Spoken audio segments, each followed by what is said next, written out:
Salut, je m'appelle Samuel Millot, je suis nettoyeur de l'extrême et voici mon métier.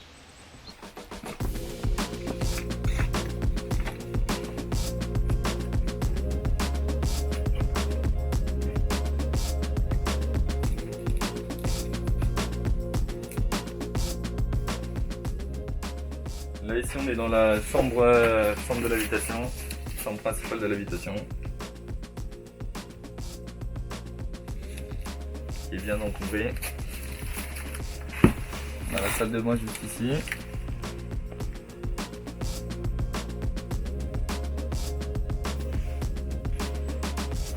Là, on voit bien que l'espace est réduit. Là. L'espace est totalement réduit.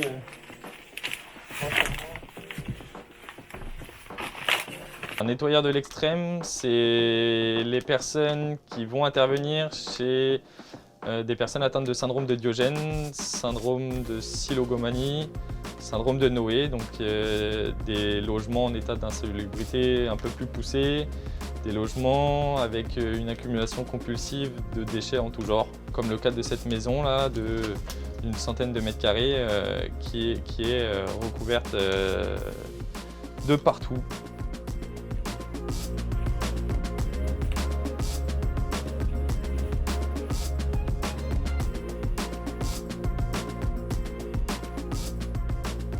Là, par exemple, on va avoir des cartons, des sacs avec des déchets.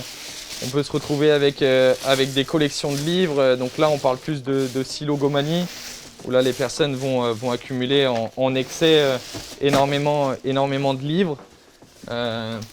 Et après, on peut se retrouver avec des déchets un peu plus dangereux, comme une bouteille de gaz ici mélangée aux déchets.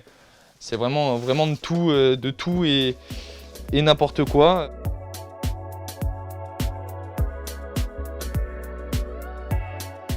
La première grosse étape, c'est de faire le tri. Là, on a eu des demandes particulières du client, c'est-à-dire d'essayer de garder des livres et des CD que lui a collectionnés depuis un certain temps. Donc on essaie de garder énormément de choses par rapport à ça.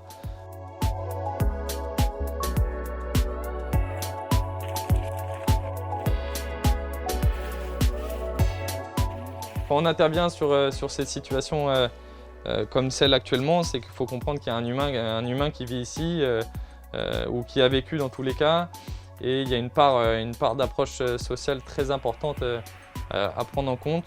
Il faut réussir à les remettre en confiance par rapport à tout ça, leur faire comprendre aussi qu'il y a un très gros danger pour eux, que ce soit de la malnutrition, plus d'accès à l'eau potable là, comme dans cette maison, des maladies, des risques d'infection, des risques d'incendie également. Là, on peut le voir qu'il y a une cheminée ici dans le logement.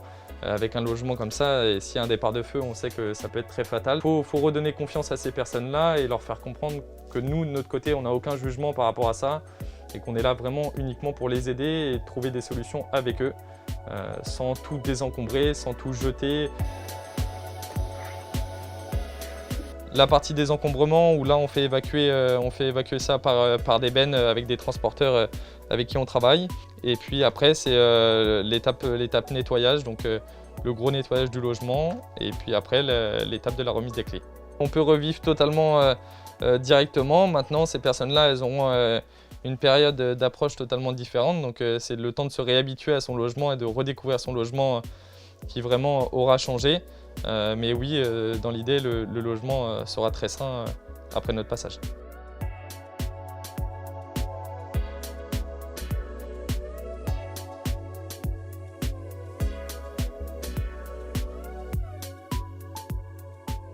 On découvre des personnes totalement différentes à chaque fois, qui ont une manière de vivre, une manière d'appréhender certaines choses qui sont totalement différentes. Donc ça, c'est vraiment un plaisir de découvrir ces personnes-là et ces personnalités différentes. On peut intervenir dans des maisons comme des appartements, des fermes, des logements vraiment excentrés des villes ou des logements en plein centre-ville.